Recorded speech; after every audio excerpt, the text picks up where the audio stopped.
Right, today Caris is going to make something. She's going to find out what it's going to be as she goes along.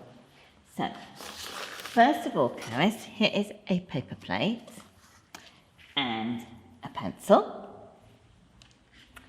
and a pair of scissors. And I want you to start by drawing round the plate on this piece of yellow paper. Do it. Okay. I was going to tell her to put it near the edge because that's less wasteful of paper, but she started drawing it now, so that's fine. So I'm going to tell you a story while Caris is busy. Have you ever let anybody down? Now, you might think, no, I'm a really reliable person. I've never let anybody down. But are you sure you've never promised faithfully that you were going to do something and then not quite? Have you ever promised to tidy your bedroom? Have you ever promised to do a favour for someone? Have you ever promised to give a present to someone and then you forgot?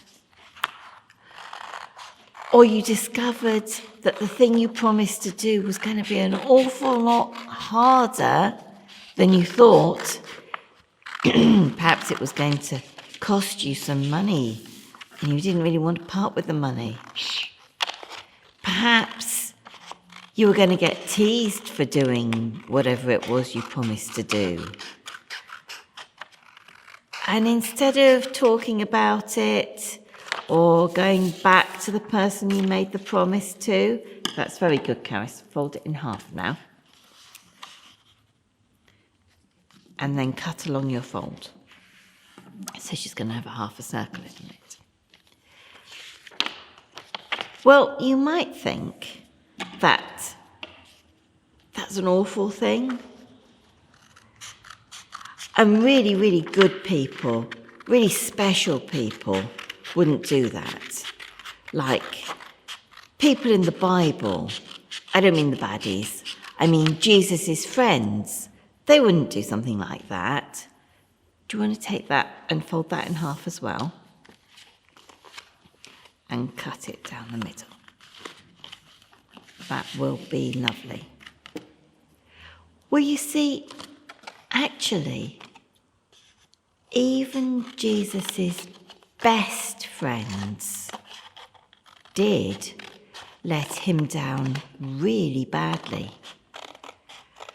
One of his best friends was called Peter.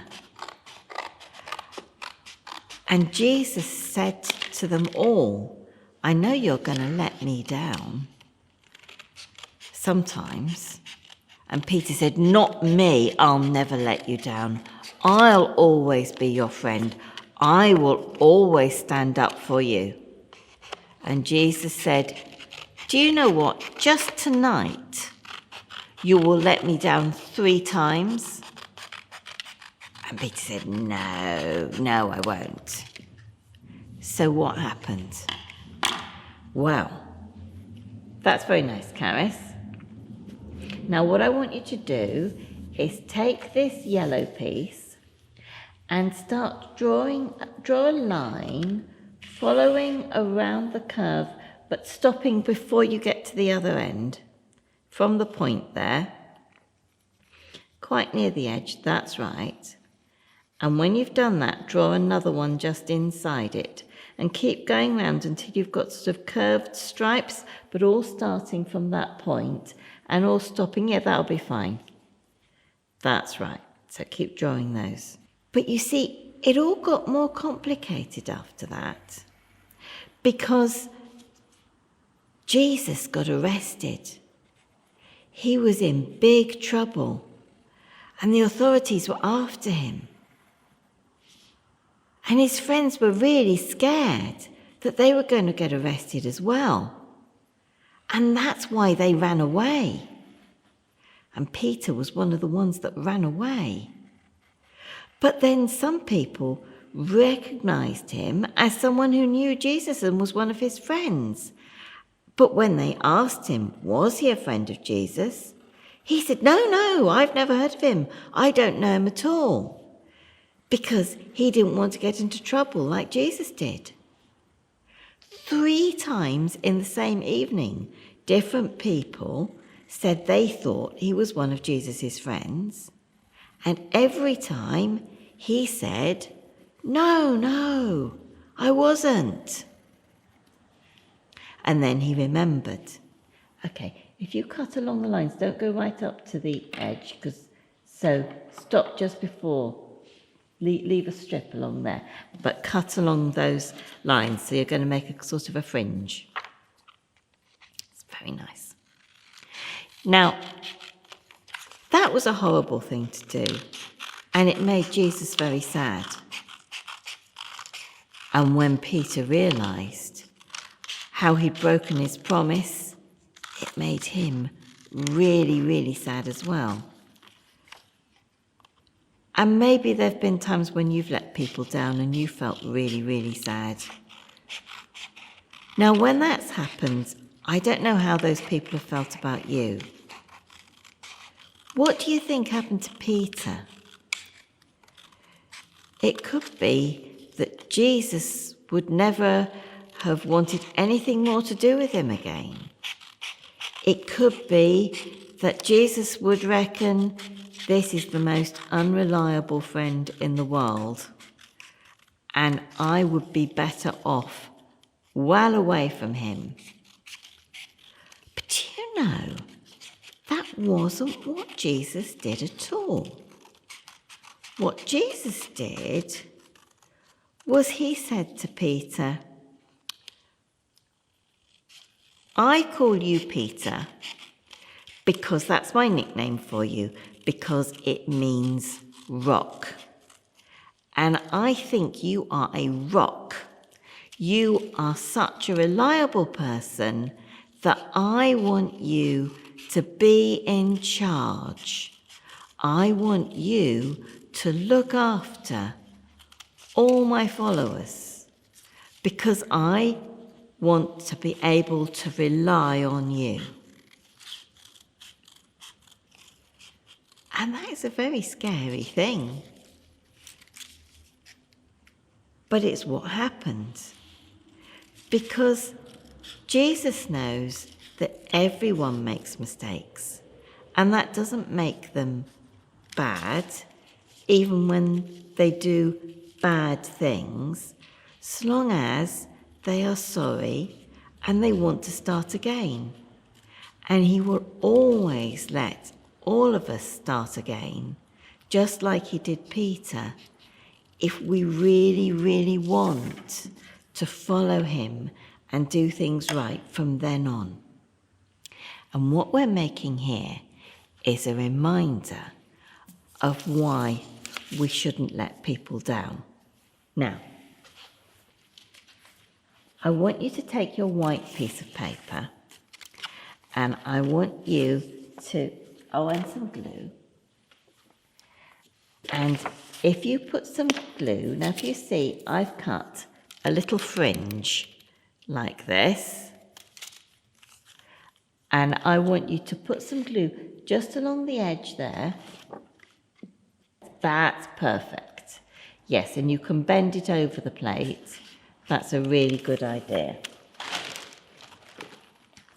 Now, we need some more fringes, and I want you to cover that piece of white paper with them. You only need to stick the end bits, that's right. And it doesn't matter, you want to cover the white card. It doesn't matter if the paper sticks over the edges a bit, because you can always trim it afterwards. That's beautiful. Now, this is a slightly trickier bit. Take the other half of the yellow paper, fold it in half,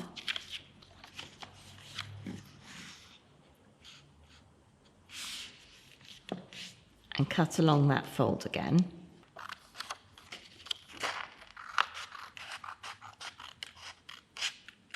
That's right. Now, fold in about a quarter, maybe just under a quarter, from the curved edge. That's right. Now cut up there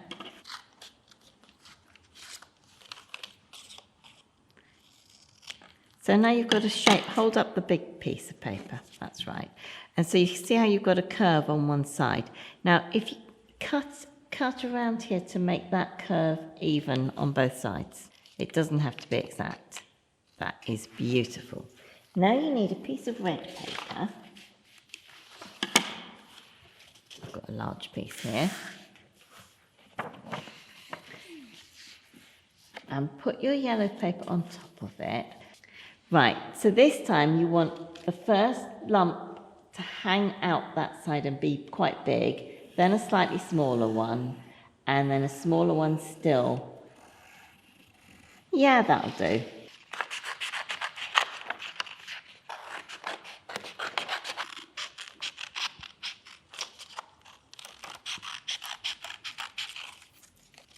Now take the piece of yellow paper that you already cut. Now, before you do anything else with it, I want you to cut 3 slits in the bottom of that to make a zigzag. So cut 3 triangles out of there. 1, 2, 3. Yeah, that's right. All joined together so it makes a zigzag.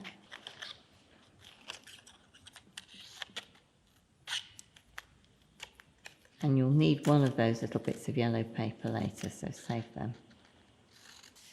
I want you to stick the yellow paper on top of that.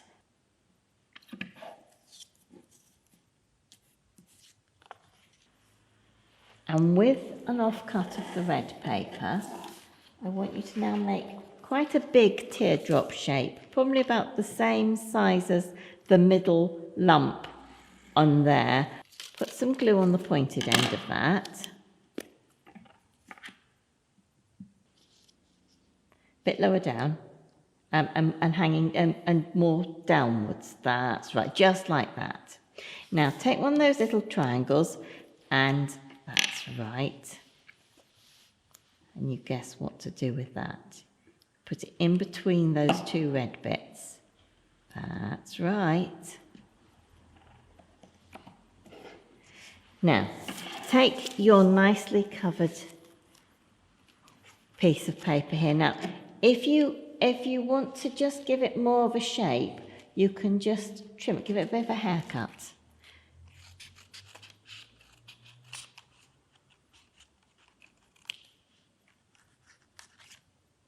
Yeah, you could stick that back later if you wanted. So you need some glue underneath your zigzags.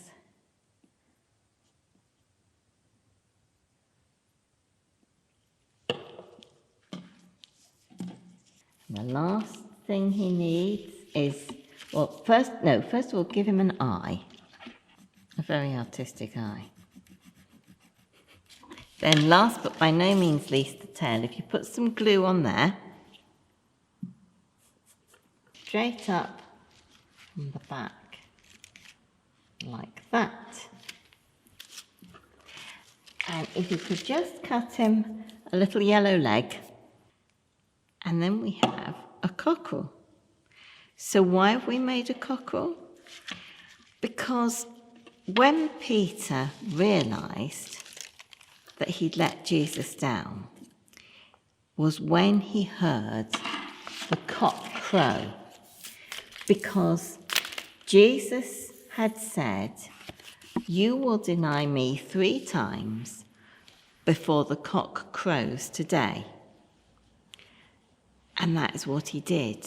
And when he heard the cock crow, it reminded him. So I thought we would make this cockerel to remind us that sometimes even the best of us let each other down, but that you can pick yourself up from the worst situation and always try again.